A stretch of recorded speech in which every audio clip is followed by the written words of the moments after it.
أنا واحدة عندي 42 سنة ومحدش لمسني من 5 سنين، من ساعة ما جوزي توفى لحد ما حصل اللي حصل. قبل ما تسمع القصة اعمل إعجاب للفيديو واشترك في القناة.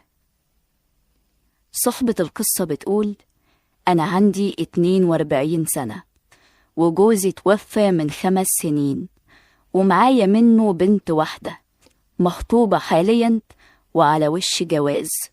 وجوزي قبل ما يتوفى كان شارلها الحاجات الأساسية في جهازها، وكان خلاص فاضلها شوية حاجات بسيطة، بس للأسف معايش بوزي مش مخليني قادرة أكمل باقي الجهاز بتاعها. قلت لها: بصي يا بنتي، علشان نقدر نكمل باقي الجهاز بتاعك لازم نشتغل إحنا الاتنين في أي حاجة. قالت لي: ماشي، أنا معاكي يا ماما في أي حاجة هتقوليلي عليها. قلت لها: خلاص، لما انزل السوق النهاردة هدخل كذا محل بتاع ملابس واسألهم لو محتاجين واحدة تشتغل معاهم. وفعلا نزلت السوق اليوم ده ولفيت كتير على ما لقيت محل ملابس عاوز واحدة تشتغل معاهم. وطبعا أنا اخترت محل ملابس علشان في نفس الوقت ما تعبهاش وتكون حاجة سهلة عليها. ونزلت بنتي اشتغلت وبقت ترجع البيت الساعة 11 بالليل، بس ببقى مطمنة عليها لأن أنا بكلمها على طول في التليفون. وبدأت أنا أدور على شغل ليا، ولقيت معرض موبيليا مكون من 3 أدوار، صاحبه حد كبير عنده 60 سنة، وابنه هو اللي ماسك المعرض ده وعنده 30 سنة. وقعدت مع الراجل الكبير وابنه وفهموني إن شغلتي كلها إن أنا هاجي الصبح الساعة 11 الظهر كده، أفتح المعرض ولمع الموبيليا الموجودة وأفضل قاعدة فيه. لو في زباين جم أرن على ابن صاحب المعرض ينزل لي من فوق، لأن المعرض عاملينه في العمارة بتاعتهم مكون من أول 3 أدوار، هو ده المعرض، وهم ساكنين في الأدوار اللي فوق المعرض. قلت لهم تمام، وبدأت فعلا أشتغل. أول أسبوع كان ابن صاحب المعرض بيقف معايا على طول، وبما إننا قاعدين مع بعض بقينا نحكي أنا وهو، وعارف ظروفي كلها وحياتي وإن أنا حاليا أرملة. ونزلت اشتغلت بس علشان خاطر جهاز بنتي. وهو قال لي إن هو كان متجوز مرة قبل كده بس ما حصلش نصيب وطلق مراته ومش بيفكر يتجوز تاني. وقال لي: أنا كده عايش باشا ومش شاغل دماغي بأي حاجة. قلت له: بكرة تيجي واحدة تعجبك وتتجوزها. قال لي: أنا مطلق من حوالي 4 سنين وشلت الموضوع ده أصلا من دماغي خالص. قلت له: على كده عايش مع الحاج فوق؟ قال لي: لأ، أنا قاعد في شقتي اللي فوق المعرض على طول. قلت له: قاعد لوحدك إزاي؟ قال لي: عادي بقى، اتعودت على كده. قلت له: أنا مستحيل أقدر أستحمل أكون لوحدي كده أبدا، أنا ممكن يجيلي اكتئاب بسبب حاجة زي كده. قال لي: ما أنا معظم الوقت يا إما في المعرض يا إما في الشارع، ما بقعدش لوحدي كتير. ولقيته طلب لنا أكل أنا وهو، وبقى كل ما يجيب أكل لنفسه يجيب لي معاه، وعلاقتي بيه بقت كويسة جدا. قلت له: تعرف لو بنتي ما كانتش مخطوبة أنا كنت خطبتها لك. قال لي: طيب وانتي مش بتفكري في الجواز؟ انتي برضو لسه صغيرة.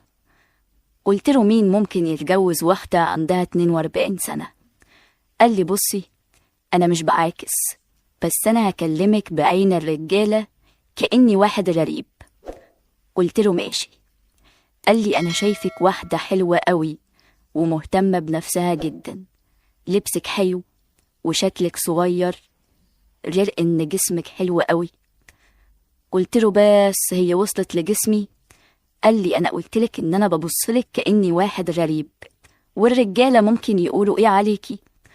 قلت له: بس الحقيقة أنا من بعد ما جوزي توفى وأنا مقررة إن أنا هعيش حياتي لبنتي وبس. قال لي: ما بكرة بنتك تتجوز وتبقي لوحدك، هتستحملي تقعدي لوحدك باقي حياتك؟ قلت له: بصراحة مش هقدر. قال لي: يبقى لازم تشوفي لك عريس من دلوقتي، بما إن بنتك خلاص قربت تتجوز زي ما بتقولي. قلت له بس مين هيتجوز واحدة سنها كبير زيي؟ قال لي أولا أنا قلتلك إن انت شكلك مش كبير خالص، بالعكس انت شكلك حلو جدا. وفضلنا أنا وهو كل يوم نتكلم مع بعض، وبقينا صحاب أنا وهو قوي. ولما بطلب منه أي حاجة ما بيتأخرش عني خالص. يعني لما أطلب منه مثلا إني عاوزة أروح ساعة بدري أو ساعتين ما بيقوليش حاجة، ده غير الأكل اللي هو بيجيبهولي كل يوم. بصراحة حبيت حنيته وطيبته قوي عليا، لحد ما بدأ كلامنا أنا وهو ياخد شكل تاني خالص، وبدأ يقولي انتي مبسوطة كده وانتي مفيش حد أو حب في حياتك؟ قلت له والله أنا كل اللي شغلني حاليا بنتي وبس، وفضل لها 6 شهور ومعاد فرح هيجي، ولازم أجيب لها باقي الحاجة اللي ناقصاها، وبعد كده أبقى أروق لنفسي بقى، مش هيبقى ورايا حاجة. قال لي هي فضل لها إيه؟ قلت له فضل لها حاجات بحوالي 40,000 جنيه، ونزلنا أنا وهي نشتغل علشان نحاول نجمع المبلغ ده قبل الفرح واجيب لها باقي حاجتها. قال لي طيب بصي هنتفق اتفاق. قلت له ايه هو؟ قال لي انا هساعدك وفي نفس الوقت هيكون من مرتبك. قلت له بمعنى ايه؟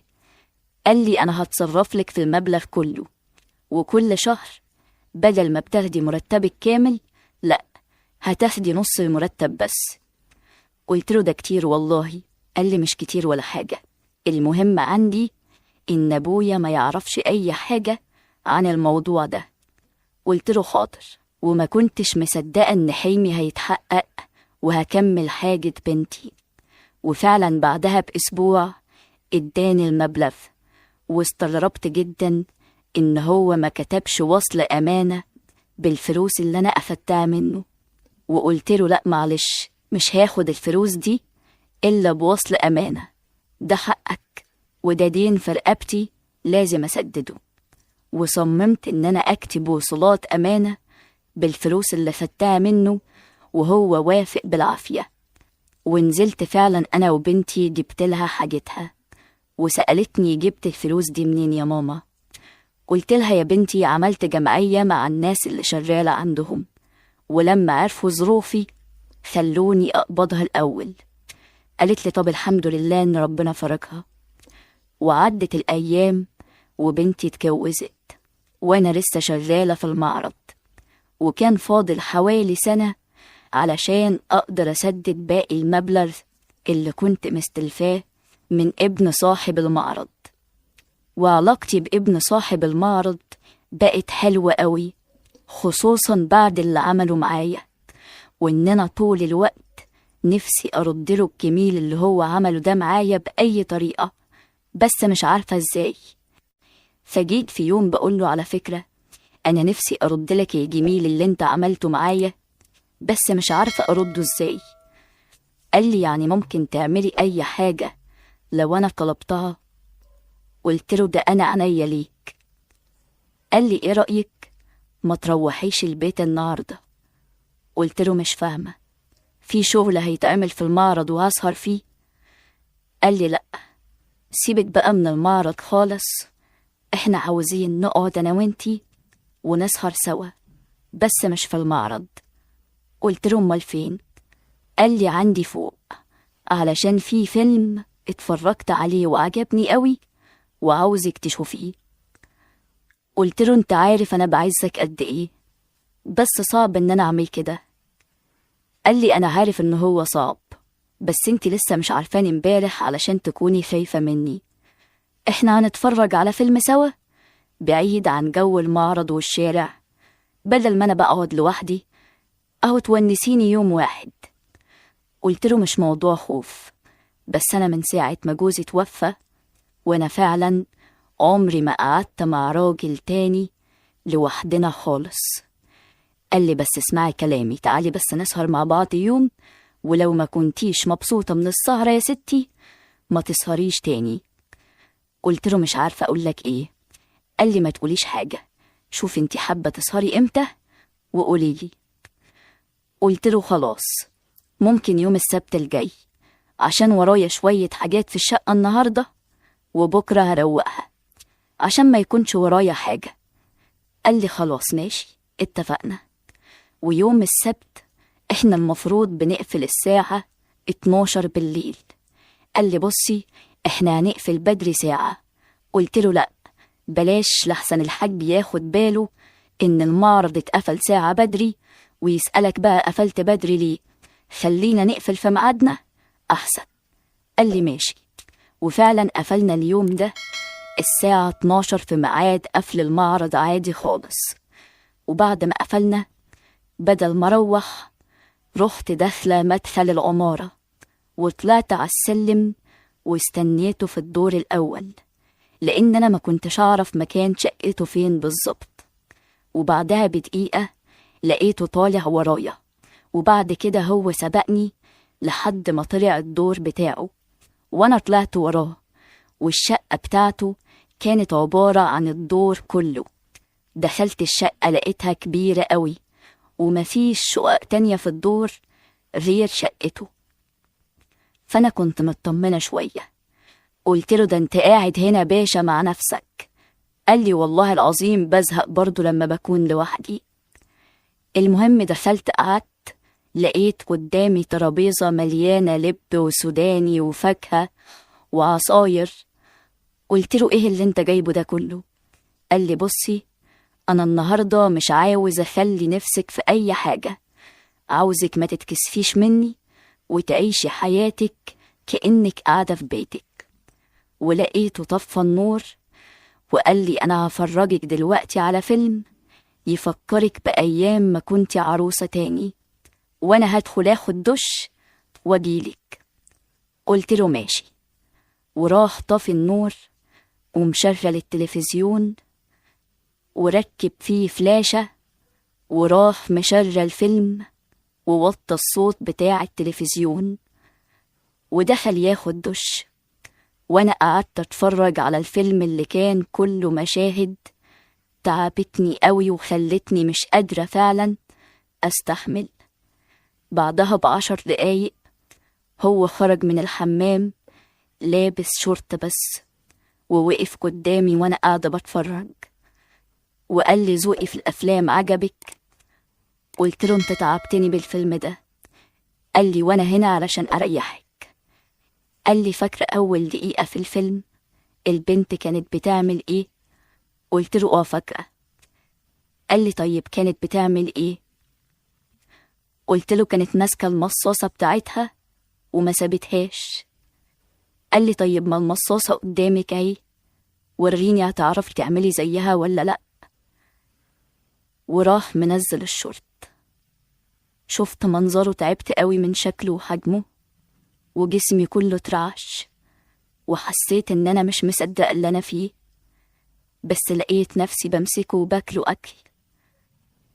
وانا بعمل كده قال لي انا ما كنتش متخيل انك تعبانة بالشكل ده. وما سبتهوش غير لما قال لي خلاص كفاية، مش قادر استحمل اللي بتعمليه. وخدني ودخلنا اوضة النوم ونام معايا، وكنت مستمتعة جدا وهو شغال معايا. ومن كتر اللي بيعمله معايا انا حسيت ان انا جسمي اتخدر وعينيا بدأت تغيب، وحسيت اني في عالم تاني. وفضل يعمل كده حوالي ساعة، كانت اجمل ساعة في حياتي من ساعة ما اتولدت. بعد ما خلص قلت له مجنونة مين اللي توافق انك تطلقها وتسيبها؟ قال لي مش بمزاجها. قلت له انا لو منها ما كنتش سبتك ابدا، انت اللي زيك قليلين في الزمن ده. قال لي هتبقي تسهري معايا تاني؟ قلت له انا مش هسهر معاك بعد كده، انا عشقت السهر بسببك وبسببه. قلت له انا بقالي زمن محرومة من كل الحاجات دي، حتى لما كنت متجوزة ما كنتش ببقى مبسوطة بالشكل ده، انت غيرت نظرتي عن الجواز خالص. قلت له طب ايه رأيك ما تتجوزني؟ قال لي ما انا قايلك ان انا شايل الفكرة دي من دماغي خالص، كده احلى، نستمتع ونعيش بحياتنا براحتنا من غير ما نكون مقيدين، فهماني؟ قلت له فهماك، بس برضو الجواز فيه استقرار. قال لي ولا استقرار ولا حاجة. قلت له بس فكر في موضوع الجواز تاني، ولا أنا ما عجبتكش؟ قال لي انتي أحلى من مراتي اللي كان عندها 25 سنة، كل حاجة فيكي جامدة قوي. قلت له انت بس تجوزني وليك عليا أدلعك أجمل دلع، وهنيك وخليك أسعد واحد في الدنيا. قال لي خلينا بس دلوقتي كده ونبقى نشوف موضوع الجواز ده بعدين. أنا حاليا شغالة معاه في المعرض، ووقت ما بيطلبني بطلعله، وأمنية حياتي إن هو يتجوزني، ومش عارفة أعملها إزاي أو أعمل إيه علشان أخليه يتجوزني. اللي عنده أي فكرة تخليه يتجوزني بالله عليكم ما يبخل عليا بيها ويكتبها لي في التعليقات، يمكن تساعدني ويوافق يتجوزني. دي رسالة اتبعتت لنا من أحد المتابعين على رسائل صفحة الفيسبوك. لو عندك أي مشكلة أو قصة وعاوز تعرف آراء الناس فيها ابعتها لنا وإحنا هنعرضها.